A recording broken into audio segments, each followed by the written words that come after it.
Shalom, shalom, meus queridos amados irmãos, estudiantes da Palavra de Deus. Hablamos de Lajinha, Minas Gerais, aqui da região sul, Capixaba, leste da Mata Mineira. Centro de Cultura Bíblica Bereshit, aqui o professor Ilmar, professor da cadeira de Geografia e Sociologia do Estado de Minas Gerais, efetivo nessas cadeiras. É fundador do CCBB, fundador do Centro de Cultura Bíblica Bereshit. Estamos aqui, então, gravando essas aulas importantes para você possa, então, conseguir compreender melhor esses assuntos e esses temas. Nossas aulas hoje de exegese, segunda fase.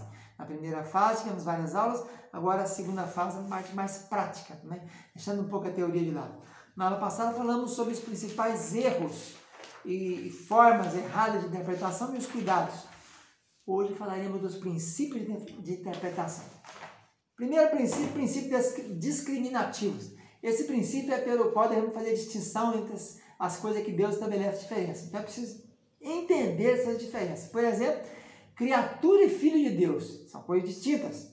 Criatura, todos são criaturas de Deus, mas filhos de Deus são aqueles que aceitaram a interferência de Deus na vida dele. Outra coisa importante, crente e professo. Crente é uma coisa, professo é outra. A diferença entre aquele que tem a salvação e aquele que apenas a professa, né? Fato e promessa. Fato é uma coisa, promessa é outra. Fato é uma coisa concluída. Promessa é o que vai acontecer, né? Conduta e posição do crente. É preciso entender que tem duas naturezas, né? Nós temos a carnal e a espiritual. Com o crente não é diferente. Ele já está salvo, essa é a posição dele perante Deus.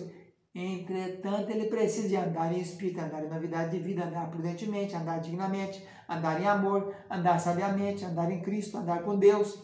É preciso entender esse princípio das discriminações, das diferenças que existem entre, por exemplo, aceitável e aceitação. A aceitação é a condição de se viver uma vida aceitável a Deus. Somos aceitáveis ao Senhor no momento em que cremos em Cristo. Mas nossas obras somente serão aceitas se estiverem de acordo com a vontade de Deus. Perfeição e maturidade. Perfeição é uma coisa, maturidade é outra. A vida cristã é uma vida de culminância. Nós vamos passando por fase. Então você vai madurando e vai ficando mais próximo de Cristo, de Jesus. Fé e obras, é preciso distinguir isso, né? A fé é o meio pelo qual o homem é salvo. As obras são consequência da salvação. Salvação e galardão. Salvação é para o pecador, galardão para os salvos. São os prêmios que vão ser recebidos, né? Depois, quando tivermos o juízo do Bema, né? O juízo de qualidade. Lei e graça. A lei é uma dispensação, a graça é outra. A lei é o sistema de regras e condutas imposto por Moisés no Sinai. Graça é favor imerecido. É no tempo de Jesus. Reino do céu e reino de Deus. O reino de Deus é o todo, o reino de céu é a parte do reino de Deus. Outro princípio agora, o princípio revelativo. O que é esse princípio? É que Deus começa no coração do crente a revelação de sua vontade através de sua palavra. Deus começa a se revelar através da palavra ao crente. Então tem os mistérios, tem as parábolas, né? Algumas coisas não estão especificadas. Deuteronômio 29 diz que as coisas reveladas são para nós e para nossos filhos. E as demais são para o Senhor, né? E as parábolas é um método que Jesus usado também no Velho Testamento, parábola de Jotão, por exemplo, para explicar, pegando coisas que a pessoa conhecia, coisas do dia a dia, e jogando luz em cima dela. É uma ilustração, uma comparação, né? Então, para interpretar a parábola, temos que interpretar os termos da parábola, verificar o ponto central da parábola, não desprezar a introdução e a conclusão, prestar atenção nos elementos simbólicos da parábola. Então, temos que ver esses detalhes aí. Outro é o princípio da consequência. Que princípio é esse? É o princípio pelo qual Deus justifica a razão de sua ação. Veja Filipenses 2,9, pelo qual também Deus exaltou soberanamente e lhe deu o nome que é sobre todo nome, Jesus. Princípio da exortação. É o meio pelo qual Deus interpela o homem para que venha fazer o que é certo, levando a um fim prático. Por exemplo, Romanos 13:12. Rejeitemos, pois, as obras das trevas e vistamos das armas da luz. Princípio da elucidação.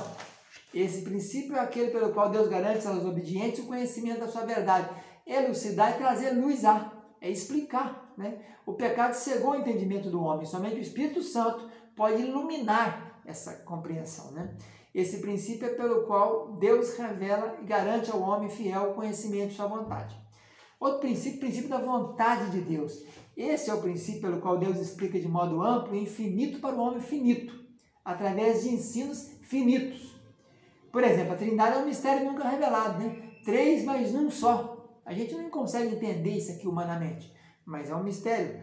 O homem somente possui compreensão finita do que ele é. O princípio da primeira menção. Isso é interessante. É o princípio pelo qual Deus expressa seu pensamento através da primeira ocorrência de um assunto. Então é uma espécie de esboço que prevê o que o único autor da Bíblia vai fazer mais à frente. Como a Bíblia é um todo, um Espírito soprou, revelou em homens, mais de 40 autores, durante mais de 4.000 anos, ele é o mesmo que ditou tudo, do Gênesis e Apocalipse, ele mesmo então pode fazer esse esboço, que é o princípio da primeira menção. Princípio da revelação progressiva, que esse princípio, Deus se revela de maneira progressiva. Na medida em que as coisas vão se desenrolando, as coisas vão se cumprindo, Deus vai se revelando ao homem. Você tem, por exemplo, aí Gênesis 1 e o Apocalipse 22, né? O Gênesis e o Apocalipse. O Apocalipse é o cumprimento do Gênesis. Princípio da segunda referência é um princípio que a pessoa ou evento que é revelado de antemão irá referir-se à pessoa de Cristo a algum evento do seu reino. Você compara José com Jesus, Josué com Jesus, então é isso aí. Princípio da menção integral. Desculpe. É um princípio pelo qual Deus revela sua vontade sobre um assunto vital para a vida espiritual do crente. Isto é, Deus toma vários fragmentos referentes a uma verdade particular e pode haver, inclusive, repetição.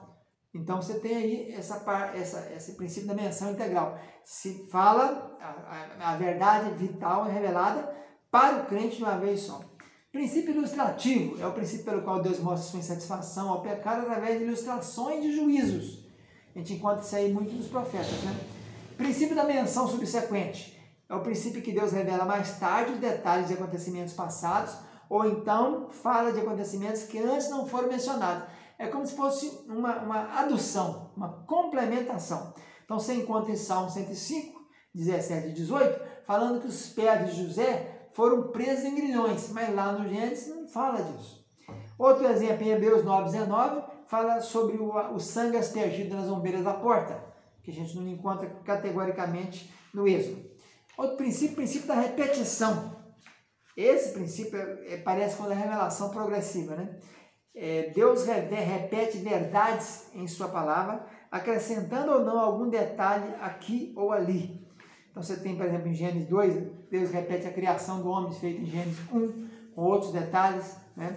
Em Crônica tem muita coisa repetida do livro de Samuel e de Reis, e nos evangelhos você encontra as biografias de Jesus de várias maneiras diferentes.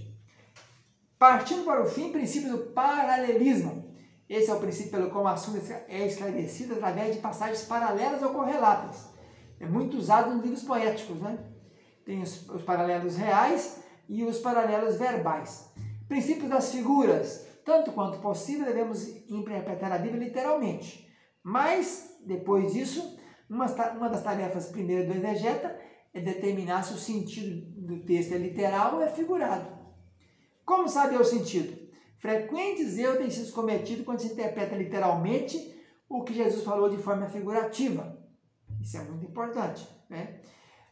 Por exemplo, se o texto for figurativo, recomenda-se os seguintes cuidados. Ter concepção clara sobre as coisas figuradas, né? Descobrir a ideia principal sem exagerar nos cuidados com os detalhes e testar a compreensão da linguagem figurada através dos pensamentos da linguagem literal.